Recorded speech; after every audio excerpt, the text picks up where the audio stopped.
Bine ați venit, dragilor din Zodia RAC, oriunde v-ați afla în această lume.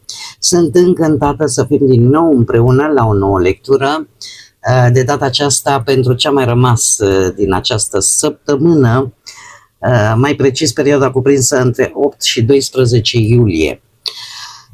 Tocmai de aceea, încă de la început, vreau să vă mulțumesc din suflet, să mulțumesc tuturor abonaților mei care au avut răbdare, înțelegere, în toată această perioadă când n-am putut publica, o problemă medicală chiar la ochi m-a făcut să nu pot să fac lecturile, logic. Totuși eu vreau să vă mulțumesc din suflet pentru răbdare, pentru sprijin și pentru susținere, așa că mii de mulțumiri tuturor.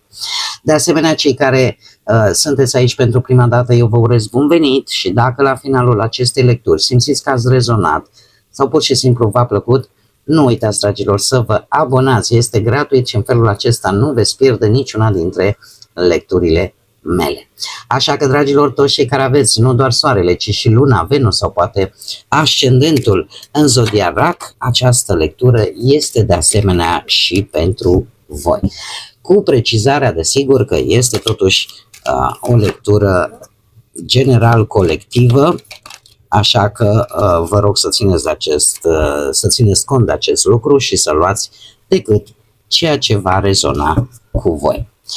Și acum, dragii mei, haideți să vedem aici ce avem pentru această mică perioadă de timp.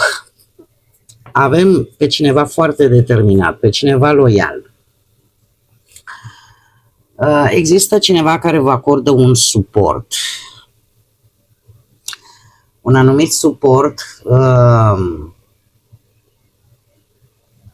Este cineva care devine destul de vizibil, chiar dacă aparent are o notă de excentricitate, așa, îi place să iasă în evidență cu ceva. Dar este de bun augur pentru voi, că este un prieten, că este o energie foarte alăturată vouă, este cineva loial, cineva pe care voi îl veți accepta și nu doar ca și energie, ci pur și simplu îi veți accepta unicitatea, autenticitatea acestei energii care vă va face, vă va încuraja să, cum să spun eu, pur și simplu, să-l iubiți sau să o iubiți așa cum este, cu bune și cu lucruri mai puțin bune. Pe de altă parte, putem vorbi chiar și de voi. Să fiți într-o perioadă în care să fiți foarte hotărâți să obțineți ceva important pentru voi, chiar dacă asta înseamnă să vă expuneți oarecum, dar vreți să impresionați, vreți să obțineți ceva important pentru voi, poate chiar din punct de vedere financiar, să obțineți poate pentru cine își dorește, desigur, să aibă o familie întreagă, să aibă un copilaș, da? Chiar dacă acest lucru, să zicem, vă face să ieșiți din zona voastră de confort, dar sunteți hotărâți, sunteți foarte determinați și lucrul ăsta vă dă acea forță interioară. Vă dă acea forță interioară să acceptați, cum să spun eu, să vă acceptați în primul și în primul rând pe voi. Atât din punct de vedere fizic, cât și din punct de vedere moral, să vă acceptați că nu mereu aveți un corp perfect, de exemplu, sau caracterul vostru este super perfect. Aceste lucruri, perfecțiunea, cum îmi place mie să o spun, noi oamenii nu o putem ajunge din punctul meu de vedere strict personal, dar știți cum e, că fără imperfecțiuni, de fapt, nu ne-am dat seama cam cum ar arăta o posibilă perfecțiune.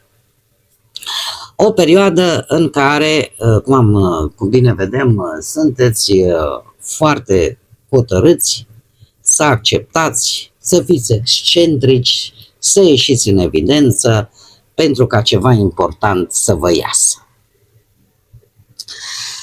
Haideți să vedem ce ne spune și tarotul, ce vine pentru dragii mei din RAC perioada 8-12 iulie, atât pe plan profesional, financiar sau sentimental. Să vedem. Puteți auzi, să știți, și poate de un prieten, prietenă care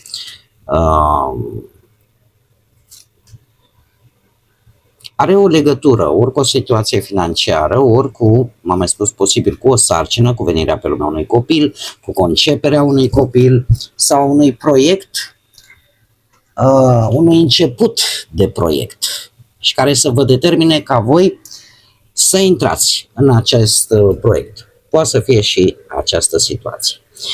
Acum, dragii mei, avem pusnicul, ia să vedem, important de pe partea profesională. Banii, să știți că vor avea o influență în viețile voastre sentimentale, dar haideți să le clarificăm un pic. Clarificăm pusnicul, te rog. Clarificăm pajul de cupe.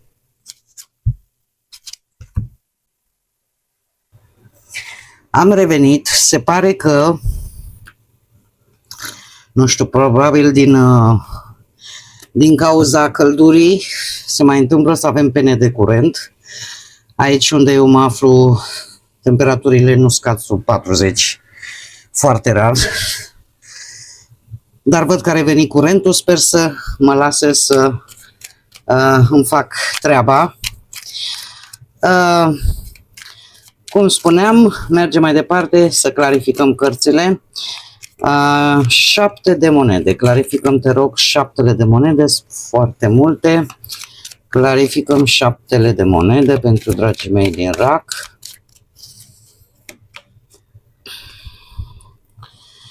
Așa, clarificăm 10 de monede. Clarificăm surpriza perioadei. Bun. Haideți să vedem și să începem cu partea profesională. Dragilor, din câte văd eu aici, pusnicul care are legătură cu zodia Fecioară, poate voi aveți ca și ascendent Fecioară sau cineva care are legătură cu o persoană din această zodie, nu este obligatoriu. Pusnicul în această situație se pare că ne vorbește despre o analiză. Un timp în care voi veți analiza, veți planifica înainte de a lua o decizie importantă vis-a-vis de o ofertă care vine poate chiar din partea familiei sau din partea apropiaților voștri, foarte intimi, foarte în cercul vostru foarte apropiat și care are legătură cu munca, cu poate o ofertă de job, cu o ofertă de a intra într-un fel de asociere. Dar voi în această perioadă veți gândi foarte atent, veți analiza, veți planifica înainte de a lua orice decizie, veți studia foarte bine aceste detalii ale acestui proiect, ale acestei oferte, înainte de a vă implica. De asemenea, posibil ca unii dintre voi să fiți, nu știu, îndemnați, poate chiar de către familie, de către apropiați, să începeți un curs poate online, să vă documentați mult mai bine, să consultați poate niște experți, să, cum să spun eu, să preferați poate pentru alții, nu știu, acele activități care vouă să vă permită cumva o anumită autonomie, da? Sau să inițiați poate un proiect independent. Pe partea bănuților avem un paj de cupe, o ofertă care vine de la... Și aici este foarte interesant. Avem zodia Taur și zodiile de... Aici puteți fi chiar voi.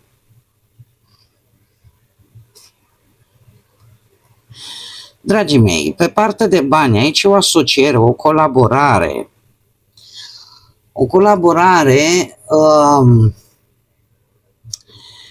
cum să zic eu, interesantă de alminteri, pentru că vă poate oferi un câștig pe termen lung, un câștig pe termen lung, nu știu dacă cu cineva din Taur în mod deosebit, dar ori poate voi vreți să investiți în anumite lucruri care pentru voi e un plus de confort, un plus, nu știu, că poate să fie legat de casă, de ceva din casă care să vă ajute, că e un aparat electrodomestic, nu știu. Habar n-am, tot ce ține de, în general, de lucrurile practice. De lucrurile practice și chiar vă poate ajuta o colaborare sau o înțelegere foarte bună care pe voi să vă ajute să obțineți ceea ce este de interesul vostru și care are legătură, desigur, cu bănuții.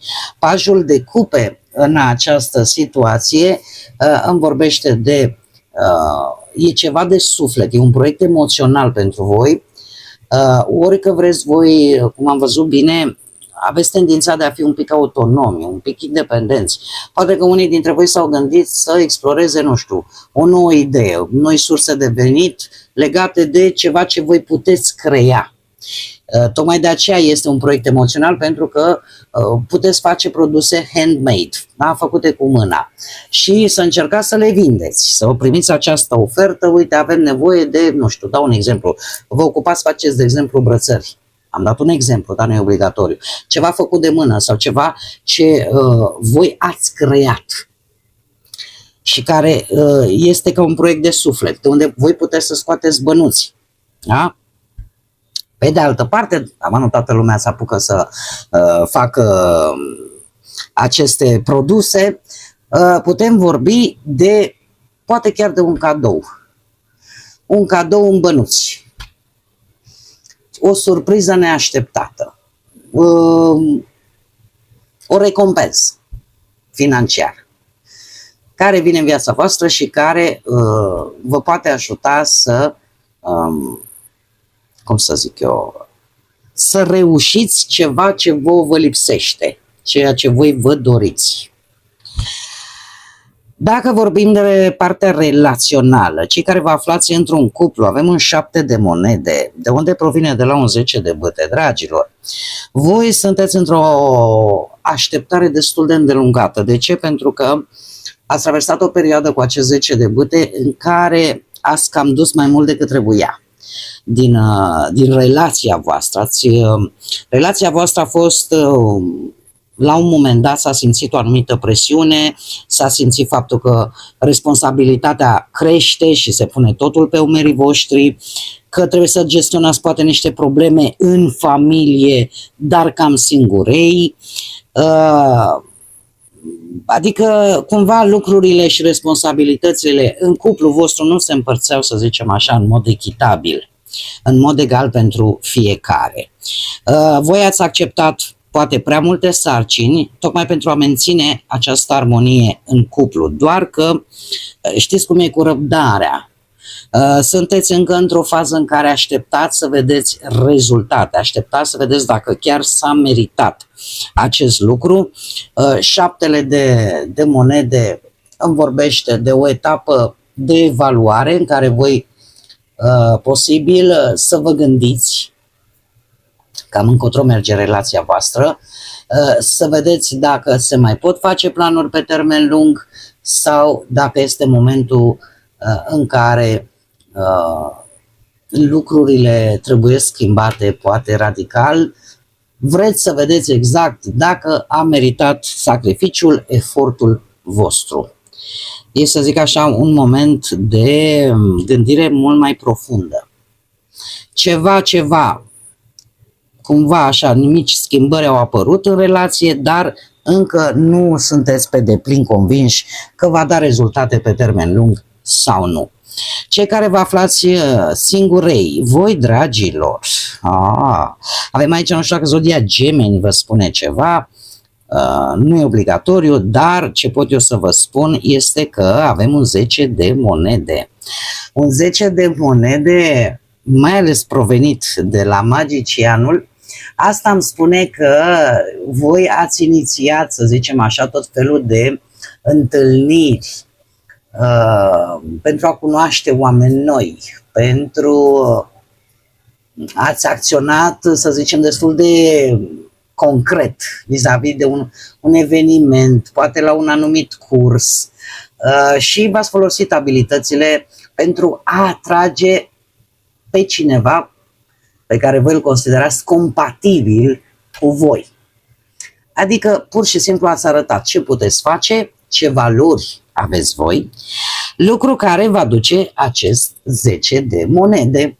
Un 10 de monede care ne vorbește de, în primul rând, de voi, de faptul că vă doriți o relație stabilă, că vă doriți o relație serioasă, fără aventuri, că pur și simplu dorința voastră de a construi poate o viitoare familie, de a găsi un partener matur, stabil din punct de vedere economic, cu gânduri legate de viitor și de siguranța voastră în primă fază. Acum, acest 10 de monede îmi vorbește totuși posibil de o energie care să facă parte dintr-o familie mult mai mare. Interesul vostru față de această energie, care are o stabilitate financiară, care, cum am mai spus, poate să aibă chiar și o firmă în care sunt implicați mai mulți membri din familie, dacă intrăm așa mai în subiect. Cert este că voi sunteți hotărâți de acum înainte, nu veți ține cont doar de partea sentimentală, ci veți ține cont și de partea materială. Numai un moment că mi s-a stins lumânărica și să o schimbăm. Bun, am revenit. Acum, surpriza săptămânii vine într-o manieră foarte rapidă, pe neașteptate. Este legată de acest 7 de cupe, de aș spune, o alegere pe care voi a trebuit să o faceți cu ceva timp în urmă. Probabil că nu a fost una tocmai ușoară, dar care va primi răspuns în această perioadă. Optul de bâte, pe lângă faptul că îmi vorbește de viteză, de comunicări rapide, de vești foarte rapide, îmi vorbește posibil și de un progres accelerat. Ce înseamnă asta? Că ceva se va mișca foarte rapid, că pot apărea schimbări vis-a-vis de această alegere pe care voi ați făcut-o, că pot apărea vești importante, dar totul are legătură cu ceea ce voi ați ales cu foarte, zic eu, nu mult timp în urmă. Da? A fost destul de complicat de ales pentru că ați avut mai multe opțiuni, dar ceea ce voi ați ales veți primi răspuns într-un mod neașteptat și chiar mai rapid decât v-ați fi așteptat voi. Acum asta putem vorbi desigur de oricare din aceste planuri ale vieții, că pe parte de muncă, de bani sau sentimental, clar există o comunicare rapidă, rămâne aici să adaptați voi unde se va întâmpla, posibil de asemenea și dacă vorbim de bani, indiferent de ce vorbim, cum am mai spus, e vorba de o alegere pe care voi ați făcut-o și în funcție de alegerea voastră se pare că lucrurile se vor mișca foarte, foarte rapid. Da? Situații dinamice, neașteptate, vești care pot schimba anumite situații, evenimente de asemenea, care pot aduce schimbări de planuri, așa că bine ar fi în această perioadă să fiți cât mai adaptabil, să spunem așa. Haideți să vedem și mesajul pentru voi. Avem copacul înțelepciunii, avem așa numărul 1, numărul 4, numărul 5 sau 41, care poate să însemne ceva pentru voi. Acest copac al înțelepciunii spune că te poate ajuta să navighezi prin aceste situații foarte mișcătoare.